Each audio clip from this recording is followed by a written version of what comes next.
క్షమించడు.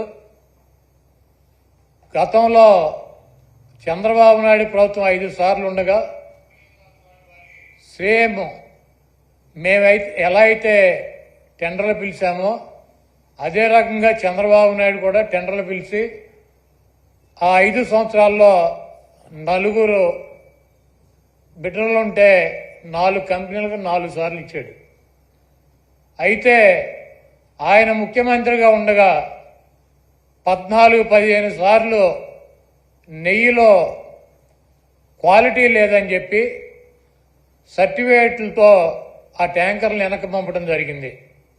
ఆ తర్వాత వైఎస్ఆర్ కాంగ్రెస్ ప్రభుత్వం వచ్చిన తర్వాత అక్కడ గతంలో ఏ రకంగా టెండర్లు పిలిచారో ఏ రకంగా కేటాయింపులు చేశారో అదే రకంగా మా ప్రభుత్వం కూడా కేటాయింపులు చేసింది. 18 సార్లు జగన్మోహన్ రెడ్డి గారు ముఖ్యమంత్రిగా ఉండగా ఈ నెయ్యిలో క్వాలిటీ లేదని చెప్పి దాన్ని వెనక్కి పంపడం జరిగింది.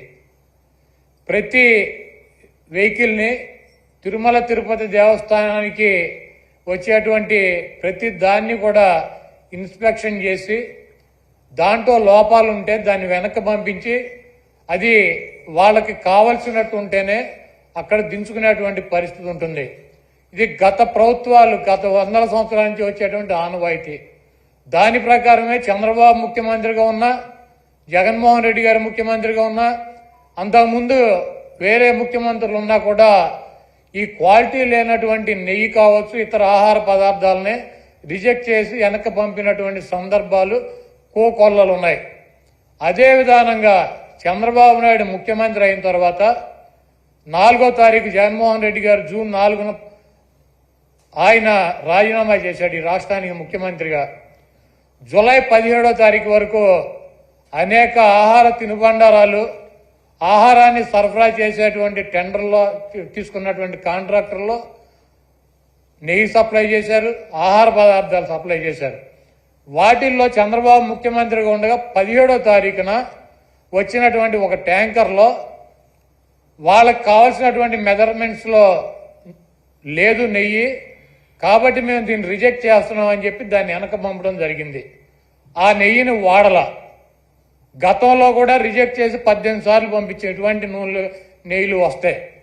ఎప్పుడూ కూడా క్వాలిటీ లేనటువంటి నెయ్యి కానీ నూనె కానీ ఎటువంటి ఆహార పదార్థాలు తిరుమల తిరుపతి దేవస్థానంలో వాడినటువంటి పరిస్థితి లేదు.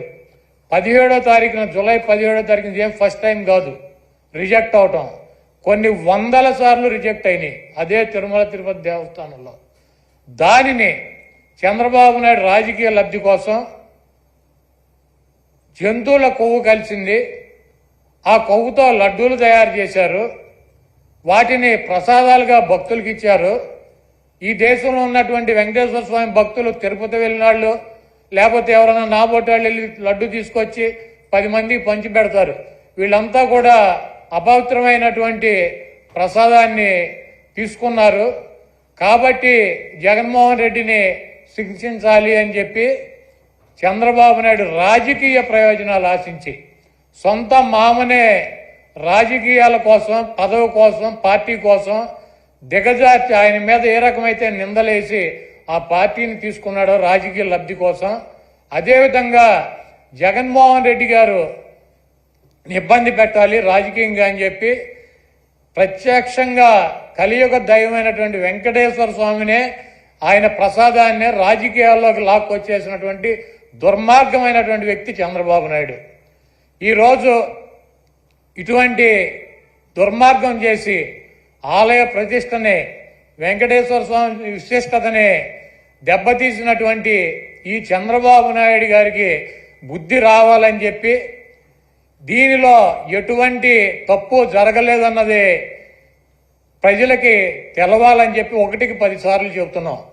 ఎందుకంటే ఆ ప్రసాదం సేవించినటువంటి ఏ భక్తుడు కూడా కల్తీ ప్రసాదాన్ని తీసుకోవాలా, అక్కడ రిజెక్ట్ అవుతుంది. మొన్న వచ్చినటువంటి వెహికల్ కూడా ఆయన ముఖ్యమంత్రిగా ఉండగా వచ్చినటువంటి వెహికల్ కూడా రిజెక్ట్ అయ్యి వెనక్కి వెళ్ళింది, అది వాడల. అటువంటి పొరపాటు తిరుమల తిరుపతి దేవస్థానంలో జరగడానికి అవకాశం ఉంటుందో అక్కడ ఉన్నటువంటి బోర్డు కానీ అక్కడ ఉన్నటువంటి ల్యాబులు కానీ అక్కడ ఉన్నటువంటి ఉద్యోగులు కానీ ప్రతి వస్తువుని టెస్ట్ చేసే లోపలికి అనుమతి ఇచ్చేటువంటి పరిస్థితి ఉంటుంది. రిజెక్ట్ అయిన సందర్భాలు కోకొల్లలో ఎవరూ కూడా మేమేదో అపచారం చేశామనో లేకపోతే జంతువులు కొవ్వు కలిసినటువంటి ఆహారం తిన్నామనో ఎవరూ కూడా బాధపడాల్సినటువంటి అవసరం లేదు. ఇది గతంలోనూ జరిగింది, ఇది ప్రాసెస్ జరుగుతూనే ఉంటుంది. ఎక్కడా కూడా ఏ ల్యాబ్ కూడా డైరెక్ట్గా దీంతో పశువులకు సంబంధించినటువంటి కొవ్వు కలిసిందని చెప్పి ఇలా జరిగి ఉండొచ్చు, అలా జరిగి ఉండొచ్చు. దీని మీద ఇంకా క్షుణ్ణంగా పరిశీలించాలని చెప్తే ఆ పనికిమాలిన రిపోర్ట్ ఒకటి తీసుకొచ్చి ఇది జరిగిపోయింది, తినేశారు, వండేశారు, స్వామికి పెట్టేశారు అని చెప్పి ఒక దేవుణ్ణి అడ్డం పెట్టుకుని రాజకీయాలు చేయడానికి దిగజారిపోయినటువంటి వ్యక్తుల్ని ఏమనాలి? ఇటువంటి వ్యక్తి ఈ రాష్ట్రానికి ముఖ్యమంత్రి. అంత ప్రతిష్ట కలిగినటువంటి గుడిని, అన్ని మహిమలు కలిగినటువంటి ఆ స్వామిని రాజకీయాల కోసం ఎవడన్నా అన్నం తినేవాడు బజారు లాగుతాడా? చంద్రబాబు నాయుడు భక్తుడా? నాకు 50 సంవత్సరాలు 40 సార్లు నేను తిరుపతి వెళ్ళా, 20 సార్లు గుండు కొట్టించుకున్నా, 15 సార్లు కింద నుంచి నడిచి వెళ్ళా, ప్రతి సంవత్సరం వెళ్తా. చంద్రబాబు నాయుడు ఎన్నిసార్లు గుండు కొట్టించుకున్నాడు అక్కడికి వెళ్ళి? వెంకటేశ్వర స్వామికి ఇష్టమైనది ఏంటి? భక్తులు మహిళలు కూడా వెళ్ళి గుండు చేయించుకుంటారు, ఈయన ఎన్నిసార్లు చేయించుకున్నాడు? ఈయన వెంకటేశ్వర స్వామి భక్తుడా? రాజకీయాలకు వెంకటేశ్వర స్వామి వాడుకుంటాడు. జగన్మోహన్ రెడ్డి గారిని రాజకీయంగా దెబ్బదాకా కొట్టాలంటే నువ్వు డైరెక్ట్ రా, ఆయన సిద్ధంగా ఉన్నాడు. వెంకటేశ్వర స్వామిని, మతాలని, కులాలని విచ్ఛిన్నం చేసి ఇది పెద్ద కుట్రగా మేము భావిస్తున్నాము. దీని మీద ఎటువంటి ఎంక్వైరీ అయినా సిద్ధంగా ఉన్నామని చెప్పి జగన్మోహన్ రెడ్డి గారు సుప్రీంకోర్టు న్యాయమూర్తికి, ప్రధాన న్యాయమూర్తికి లేఖ రాశారు. అదేవిధంగా ప్రధానమంత్రికి లెటర్ రాశారు.